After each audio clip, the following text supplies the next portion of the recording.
Poor gate ಕಡೆ ನಮ್ಮ ಬೀದರ್ ಪೊಲೀಸರು ಗಸ್ತು ಮಾಡುವಾಗ ಇಬ್ಬರು ಆರೋಪಿಗಳು 142 ಕಾಫ್ ಸಿರಪ್ ಬಾಟಲ್ಗಳನ್ನು ಕದ್ದು ಮುಚ್ಚಿ ಬೀದರ್ ಸಿಟಿ ಒಳಗಡೆ ತರಬೇಕಂತ ಪ್ರಯತ್ನ ಮಾಡುವಾಗ ರೈಡ್ ಮಾಡಿ NDPS ಪ್ರಕರಣ ದಾಖಲೆ ಮಾಡಿದ್ದಾರೆ.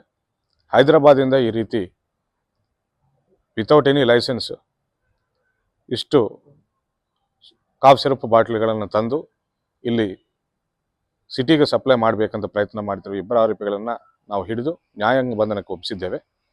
ಈಗಾಗಲೇ ನಾವು ಹಲವಾರು ಬಾರಿ ಎಚ್ಚರಿಕೆ ನೀಡಿದ್ದೇವೆ. ಡ್ರಗ್ಸ್ ಸೇವನೆ ಮಾಡುವುದು ಹಾಗೂ ಈ ರೀತಿ ಸಾಗಣೆ ಮಾಡುವುದು ಅಪರಾಧ, ಅಂಥವ್ರ ಮೇಲೆ ನಾವು ತೀವ್ರ ನಿಗಾ ಇಟ್ಟಿದ್ದೇವೆ ಅಂತ ಎಚ್ಚರಿಕೆ ನೀಡಿದ್ದೇವೆ. ಹೇಳಿದಂಗೆ ನಾವು ಅವರನ್ನು ಹಿಡಿತಾ ಇದ್ದೇವೆ. ಮತ್ತೊಂದು ಸರಿ ನಾವು ಎಚ್ಚರಿಕೆ ನೀಡ್ತಾ ಇದ್ದೇವೆ. ಬೀದರ್ ಪೊಲೀಸ್ ವತಿಯಿಂದ ಡ್ರಗ್ಸ್ ಸೇವನೆ ಮಾಡುವುದು ಹಾಗೂ ಸರಬರಾಜು ಮಾಡುವುದು ಎರಡು ಅಪರಾಧ. ಅವರನ್ನು ನ್ಯಾಯಾಂಗ ಬಂಧನಕ್ಕೆ ಒಪ್ಪಿಸಿ ಅವರ ಮೇಲೆ ತೀವ್ರ ಕಠಿಣ ಕ್ರಮ ಜರುಗಿಸಲಾಗುವುದಂತ ನಾನು ಎಚ್ಚರಿಕೆ ನೀಡ್ತಾ ಇದ್ದೆ.